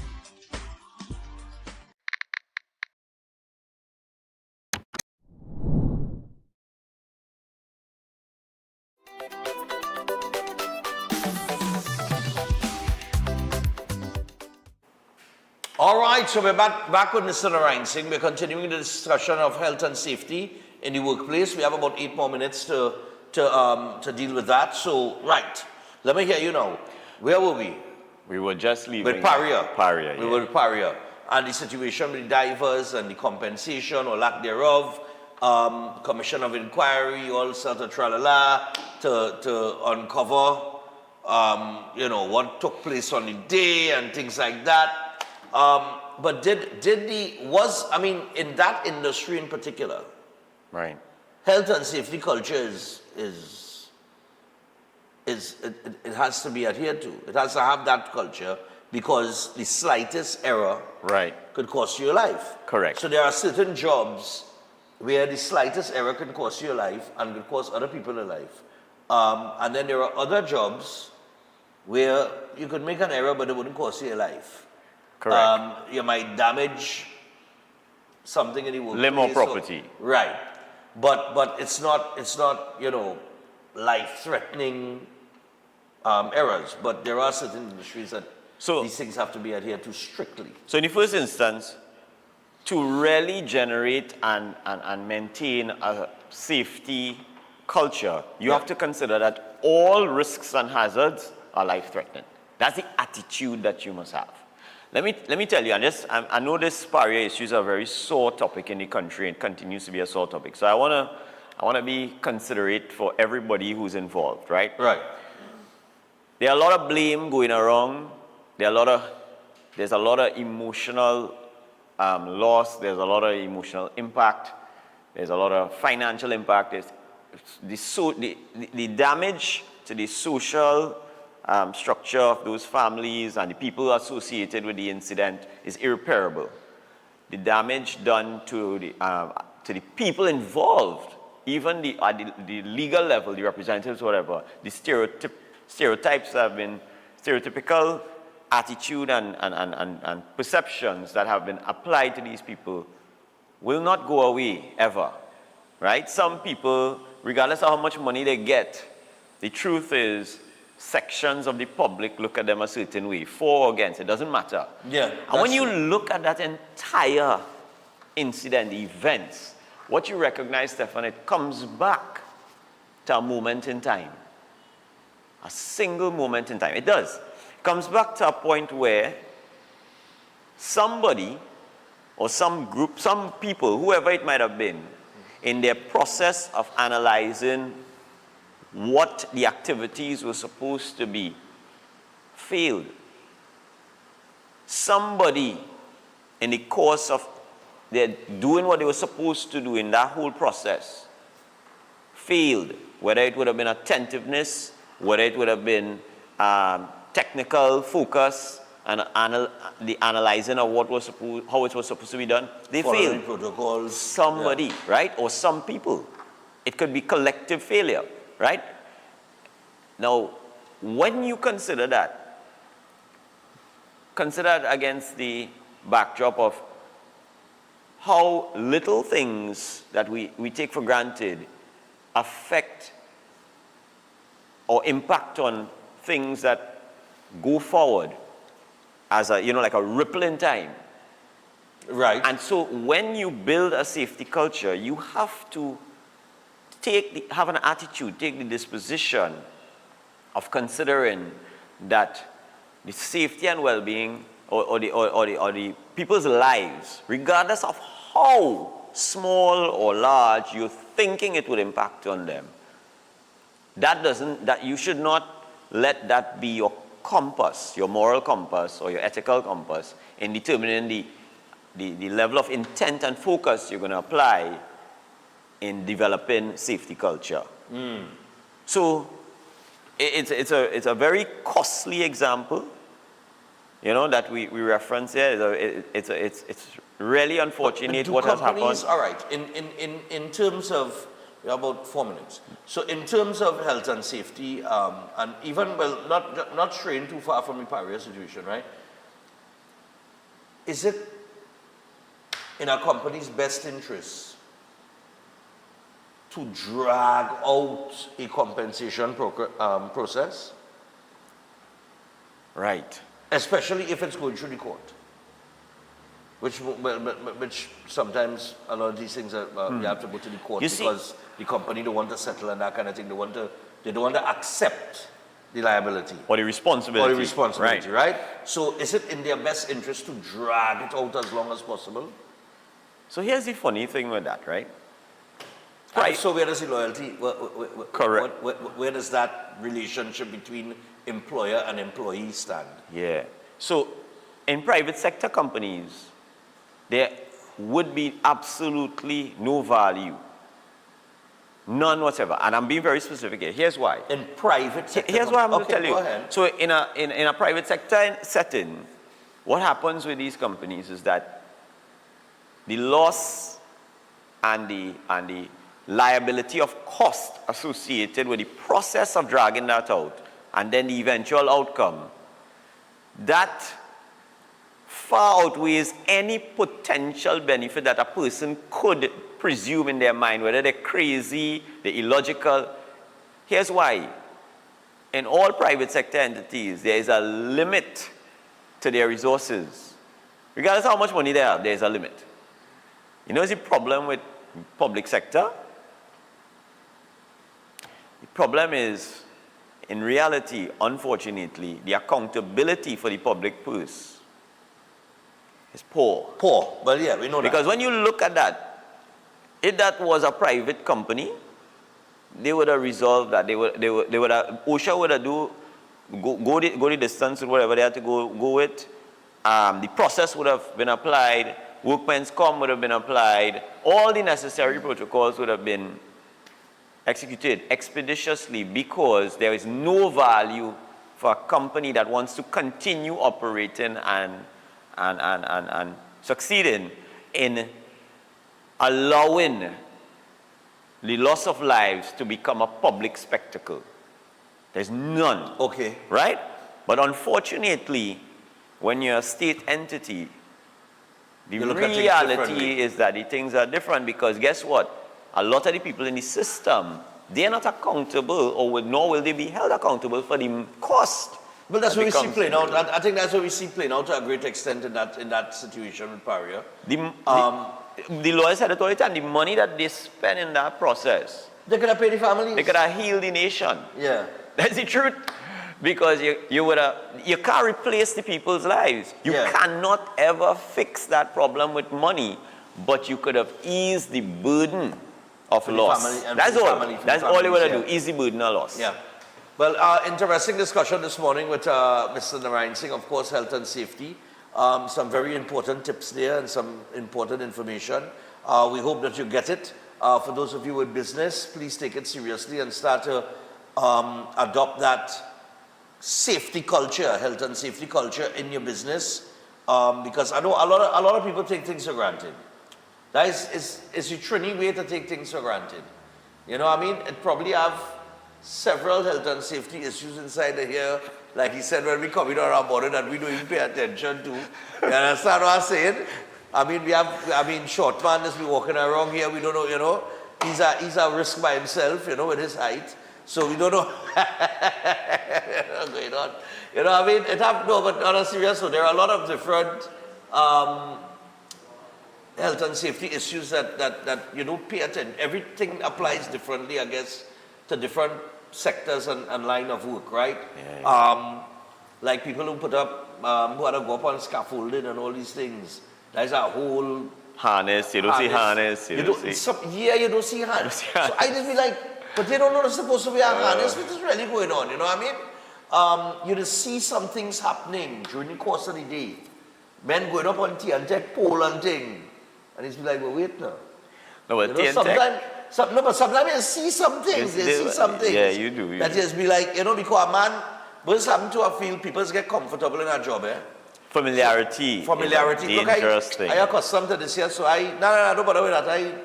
You know what I mean? And then they do it once without, let me say, a pair of gloves or maybe a boots. You have Elder Associates coming on next, right? Yes. Now, how many seconds you have? Just a few. Go ahead. When we were working in the steel plant, right? Elder Associates were our service providers for counseling and that support. So we know them well. Right. But one of the interesting things is they used to send the workers from the plant a lot. People used to get recommended for counseling. A lot of the times, people became so comfortable with working in the dangerous environment and the dangerous situation that they lost the ability to recognize when there was an imminent threat or risk. Right. And a lot of times we had counseling sessions with persons because of what they did, what happened, what was the outcome, and the fact that they needed to be brought back to a place where they understand the risks. Wow. Right? So that's I don't know if it's ever truly get pulled back, but you know. Not really. Because some people just wait till the worst happen, eh? Yeah, they do, unfortunately. And then they say, you know, I shoulda and I woulda and I coulda. But, you know what I mean? You gotta, listen, there's a reason why there are rules. Yeah. Right? You need to follow them. And I'm very sure that the people that set the rules, they set it based on an experience. Loss you know, of that life, happened 10 years loss of ago. property. Let me write a rule for that. Don't do this. You know what I Correct. mean? And that's how it goes. Absolutely. So I want to thank Mr. Reis for joining us. We have Elder Associates Limited coming up. Next, they're going to join us via Zoom. Mr. Kamulia, the clinical psychologist. We're going to talk about youths and risky behavior. It's all about risk. All about risk. All right? We'll be back after this. Don't go anywhere.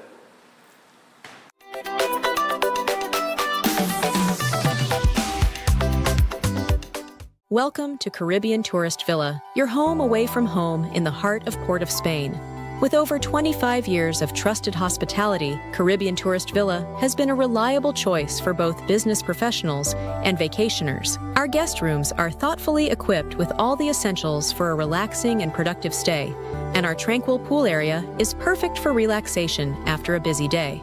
We've created the ideal space for you to relax, recharge, and enjoy. Give us a call to book your stay today. Greetings to you all in the wonderful name of our Lord and Savior, the sweet Rose of Sharon and the Prince of Peace, Christ Jesus. I am Ezekiel Johnson Fort, and I am pleasured to inform you of the newest branch of the Christian Union Church, Trinidad and Grenada District, San Juan Revival Ministries. If you are desiring prayer, healing, or that closer connection to the Heavenly Father, then the place to be is at San Juan Revival Ministries. And allow me to ask you one question. Are you living a life without Jesus Christ? Do you desire freedom from spiritual bondage? Then the only solution to your problem is Him. In the book of Matthew, chapter 11 and verses 28, it says, "Come unto me, all ye that labor and are heavy laden, and I will give you rest." And this is mostly speaking to those of you who are Christians and you might not have a place to fellowship. Come.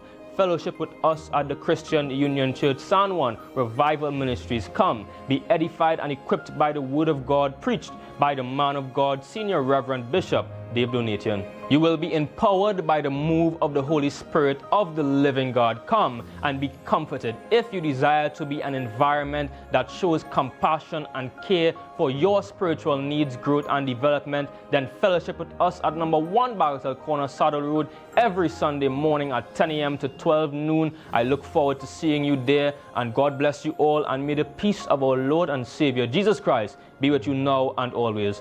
God bless you all.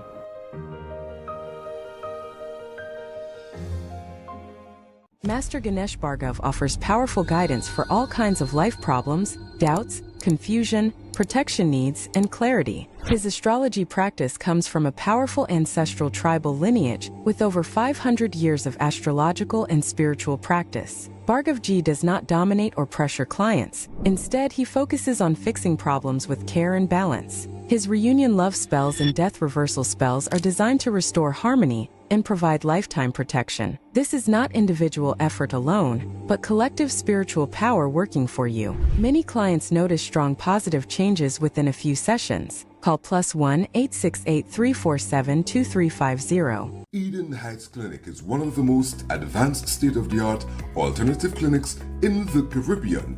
They offer a dynamic combination of life-changing treatments, including prolozone therapy, live blood analysis, halotherapy, limb backing, nutritional programs, colon hydrotherapy, weight loss programs, oxygen baths, and more. Their professional doctors, Drs. Carlos Navarro, Bronwyn Navarro, and Brian Thompson provide consultation services in areas of diabetes detox programs, arthritis, sports injuries, heart disease, high blood pressure, persons suffering with knee, shoulder, and back pain. At Eden Heights Clinic, they understand that your health is your wealth. Get in touch with them to determine which service is the right choice for you.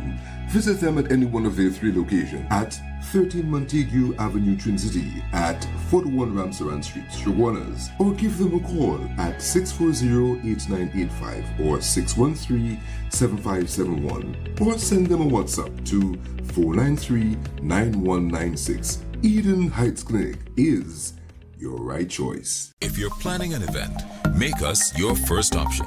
At Reality of a Dream, we can make your event memorable. We can assist in planning your corporate functions, moderate gatherings, family occasions, christenings, and more. We also cater for weddings and other special occasions. Our newly renovated venue includes a majestic entryway, which takes you along a path to a fantastic indoor facility which can accommodate up to 80 dining guests. A recently completed, fully air-conditioned, beautifully designed wing, which maintains the theme and flow of Reality of a Dream, adds 30 extra seats for dining guests. In total, we can now seat a total of 110 dining guests. Come see for yourself the splendor that awaits you. Walk along the path and make your way to the breathtaking, well-maintained swimming pool and gazebo, and also the entire grounds of Reality of a Dream. We've also updated the Dream Suite, which comes with all modern conveniences, where guests can enjoy the feeling of an exquisite retreat overlooking the entire area. Reality of a Dream caters to professional events. We provide secured parking for guests, so call us at 332-6880 and ask for Harriet, located at number 15 Moses Avenue, San Juan. Reality of a Dream, making dreams come true every day.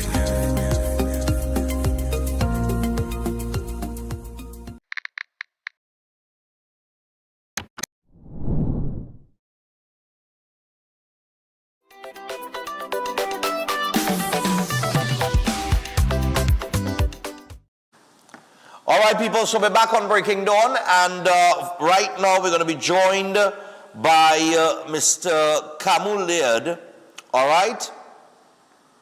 And he is a clinical psychologist and represents Elder Associates Limited, and we're going to talk to him on a topic that is youths and risky behavior. So I want to bring him in via Zoom, joining us via Zoom. Man, what's going on? Mr. Laird, how are you? I'm great. How are you? Good morning. I am fantastic this morning, man. Welcome to the program. Thank you. So we're talking about youths and risky behavior. Well, when you're young, you just do stupid things. I think we all have. But what type of, what specifically are we talking about this morning? I mean, well, risky behavior follows lots of different, challenges and production by adolescents, from vaping to aggression, unsafe sexual stuff, reckless driving, online risk-taking, cyberbullying, running away or reportedly staying away from home, different challenges that young adults would, incorporate. Okay, but okay, now we know that, I just said, when we're young, we do stupid things. But there are stupid things, and then there are unbelievably either stupid or questionable things that a young person might do, and you might say, but what would cause this person to commit such an act or to do such a thing, right? Sometimes it stems from problems in the home, societal pressures, things like that. So where do we want to start? Well, I mean, we have to also recognize the adolescent brain is still managing impulse control and planning judgment and evaluating consequences, right? So the brain, for those, the parts of the brain are not fully developed. Right, so they are working through those things and are highly sensitive to stuff that you just mentioned: peer acceptance, status, immediate reward, rejection, social media validation, etc. So this could get me into serious trouble by stating, the immediate social reward feels more powerful than the future consequence. But a lot of adolescents do have that intellectual ability to recognize right and wrong, but the behavioral element, has not been fully, produced yet. So they still manage to, where reward, where benefit kind of outweighs the positive behavioral restriction, right? Okay. So we have to kind of look underneath the behavior, as you mentioned. It's not necessarily something is wrong with the person, but what is happening to this person, right? That is kind of conflicting, or is there poor supervision? Is there inconsistent boundaries, stuff at home, parental absence, substance misuse, etc., etc. Okay. Now you mentioned, well, I think you mentioned social media. Well, we live in in my time, we didn't have social media in my time, but we still used to, do some pretty risky things at times. Now you have social media where you have the opportunity to make money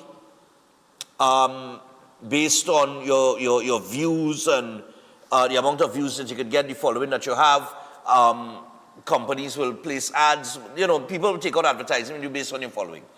And I'm looking at social media and sometimes I ask myself, but these people mad? Because some of these people, because they do some pretty crazy things to get attention. And that's another thing too. Young people take risk to get attention as well. It's not necessarily that they're following their friends or it's peer pressure or problems. They just want attention for some reason or the other, and they will do some pretty risky things to get that attention. So how does one treat with that? Sorry, I didn't hear that last part. No, I said how do we treat with that? Well, we don't want to demonize technology. Social media can also provide a lot of positive things for us all. Connection, education, identity exploration, peer support, those kinds of things. But we do have to look a little deeper, and probably as parents, as teachers, as guardians, to kind of try to be a part of their social media and try to understand it, and don't just put it on arm's length. There's a lot of challenges with social media for facilitating cyberbullying and normalizing risky behavior. Things that as you just said, they would take risks on social media, create pressure to maintain an image of themselves, make humiliation public and permanent, turn fights into performance for an audience, do things just for that audience, do that for those likes. So agreed. But the issue is, how is it being used, and what are the vulnerabilities that young people or young persons bring to it, right?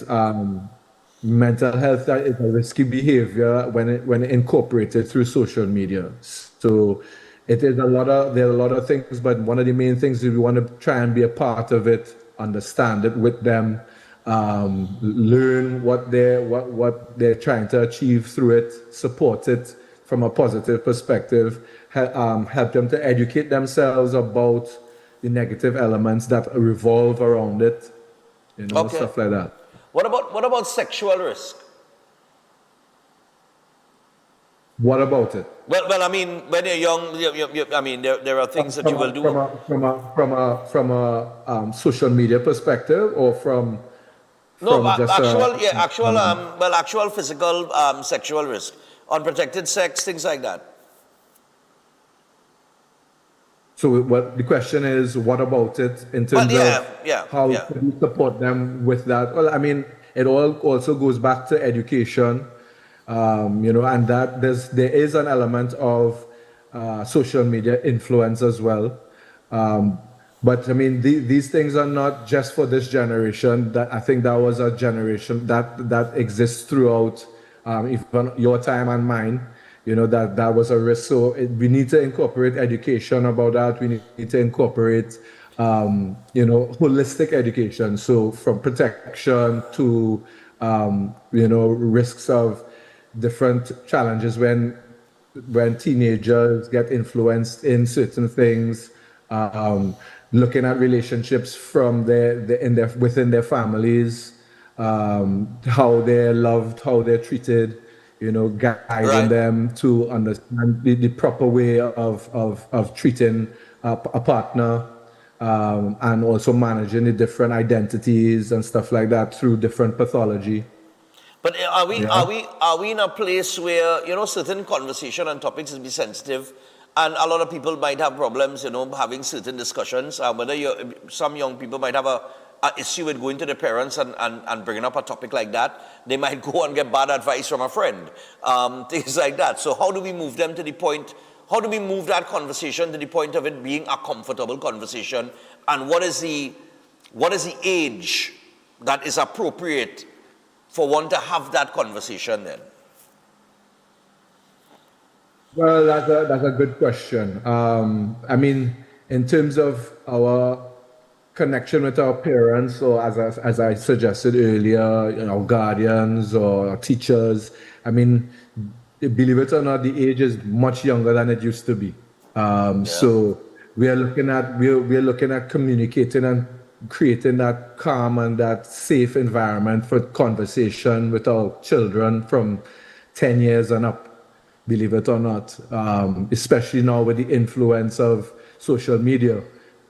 Because if we're not being a part of our child's social media awareness, you know, they're going to be things that are on social media that they would be seeing. So that conversation and that environment of support and clarity where you can talk to your children and your children can talk to you, that's where it is very important in the home, very important in the educational system. And I don't recall, I mean, I went to Fatima, I don't recall that element being involved unless it was through maybe religion class. So that is something that I think, you know, sexual education is an important factor that probably needs to be considered even at the ending of primary school for us all to just kind of open up that conversation and empower the parents and empower the teachers to be able to, you know, pass through that discomfort, that tough conversation, and be able to share that with their children. So I mean, it's a very difficult topic for some parents to speak about. But I think that just revolves and returns back to the actual relationship that we build with our children. Yeah, because, you know, I mean, when you're a child, especially a girl, and you reach a certain age and your body starts to develop in a particular way, you have questions. It's only natural for you to have questions. But there has to be a parent has to understand that, look, I had to talk to my child, you know what I mean? Then you have some parents, you might have some children, a girl child growing up in a single parent home, and the parent is a father. So she might feel comfortable going to a father to talk about that. She might more feel comfortable going to a female, and things like that. Now, but it's interesting you said as early as primary school, somewhere between 10 and 12, because teenage pregnancies, we know that has always been something that has been rising. Then when young women get pregnant at a very young age, it changes their life, and they have a whole different set of mental issues to deal with now, because you're talking about somebody who is a child and still developing, now becoming a parent as well. And how do they balance that, and this kind of support that they get from those around them is very important. And if there is a lack of that support, then the individual could very easily be stray and into places that you don't want to end up, you know what I mean? So I mean, I know you all deal with all of those aspects as well in terms of you know, from a psychological standpoint. So but I mean, is it effective? Not is it effective. How effective is it in terms of dealing with, let's say, a 15-year-old or a 16-year-old that is with child or has become pregnant and their whole life has to change? I mean, we shouldn't look for one villain, right? Right. Yeah. We should look at the ecosystem around the child and really support that. And that, as we mentioned earlier, comes from shows like this, comes from the parents, comes from our teachers, comes from, you know, the churches. It comes from lots of different perspectives, our coaches, etc., etc. So that family, that school, our peers, our community, social media opportunity, the individual psychology. Yeah. We have to look at it throughout the whole gamut, right? We can't just, this situation happened to this person, so that means that they're irresponsible or their family is irresponsible, because there are lots of responsible families that have challenges, and there are lots of challenging families that have irresponsible behaviors. So it doesn't necessarily correlate one or the other. Right. So it's really that continuance of support and really educating and guiding our parents with that parenting style that is not, you know, why you do that, don't do that, stop doing that, don't do that. It's really about helping the child when there is that urge or there is that cognitive reaction, how to behave, how to manage it, understand the behavior that comes with that temptation or those reactions. So really teaching the family, not just teaching the child and well, the parent brings the child in because this is what the child did. And then they still have to, they come to therapy or they come for support, and then, you're supporting them, you're guiding them, and then they return into their environment and have similar reactions, or they're treated a particular way. So it really has to be holistic, and it really has to be a slight switch or a little tweak in how we parent, which is along the lines of really giving the parent and empowering the parent to help the behavioral change, not necessarily just don't do this. What would be the appropriate behavior in this situation? How can creating that alternative and helping our child to understand the alternatives and what else could we have done? What can we do in this stage? What can we do at this point, etc. All right, we have about a minute and a half left. So in this last little minute and a half here, there are certain fall-offs from those types of pressures. Substance abuse is one of them. You want to speak to that before we run out of time? Go ahead. The floor is yours. Well, when you say so it's communicating on substance abuse. Smoking, alcohol, vaping. Some people think vaping is cool and say better than smoking. So some people say smoking is better than vaping. I don't know. But it is a trend now amongst this generation. The whole vape issue. I see a lot of vape shops just keep popping up all over the place. So it is quite a popular fad these days. Illegal drugs, things like that. Even misusing prescription drugs. Based on whatever pressures you might feel as a young person. Some of them, fall off into that substance abuse. So, what are your thoughts on that? Well, I mean, our young people don't need adults to excuse risky behavior, right? No. They need adults who understand it well enough to intervene early and make themselves more conscious and aware of the vaping or the other substance issues and the negatives that come with it.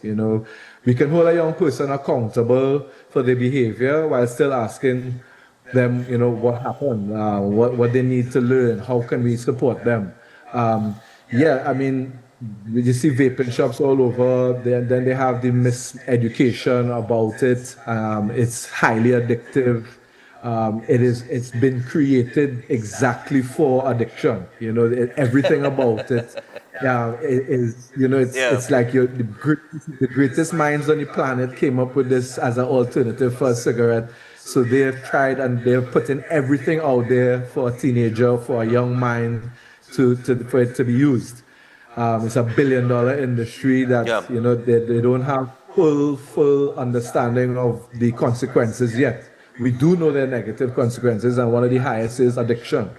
So, and that is a high vulnerability population of teenagers that use it. And on top of that, with certain miseducation with marijuana and et cetera. Yeah. So, I mean, we want to, I think, follow the same paradigm of really, keeping our parents, our children close as parents, and really understanding the temptations and the risks out there, and empowering our parents and our teachers, and supporting them in ways that they know how to create these alternatives for their children. All right. Well, Mr. Laird, thanks a lot. We're out of time, but thanks a lot for joining us this morning, giving us some thoughts on youths and risky behavior. And Elder Associates Limited, man, continue doing what you guys are doing. Keep up the good work. Our pleasure. Thank you. All right. Thanks a lot. All right, so that is Mr. Kamu Laird there. Yeah, youths and risky behavior, man. When you're young, it take a lot of risk and you get involved in a lot of things. We have 3 birthdays. We'll get to them quickly and then we're out of here. So we got to say good morning and we got to say happy birthday going on to Jaya. Jaya celebrates her birthday today. and wishing you many, many more to come. May the Almighty God continue to shower you with blessings for the whole entire family. Have a good day. Stephan and team continue doing a great job. Thanks a lot. Jaya, happy birthday. We also got to say happy birthday all the way from New Jersey, USA. Sending a very happy birthday to Lily from her mother Hasina, brother Joey, her 2 children, Gabriella and Mikhail, and her husband, DJ. All right, and they want you to know they love you very much. So happy birthday going out to you, Lily. And finally, this is the last one here. Happy birthday going out to Cheryl Ralph, who is, okay, we got to wish Cheryl Ralph and Khalifa, which is her niece, a wonderful birthday coming from your children, son-in-law, and the rest of the family.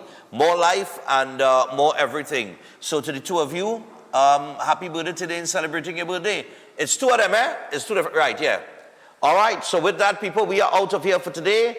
Until tomorrow, Friday, we will wrap things up. We have 2 interviews. Wendy Lewis is coming in, and I have another interview as well. I just have the information right now. And we'll discuss all matters that pop up today. So until tomorrow, do enjoy the rest of your Thursday. We out of here.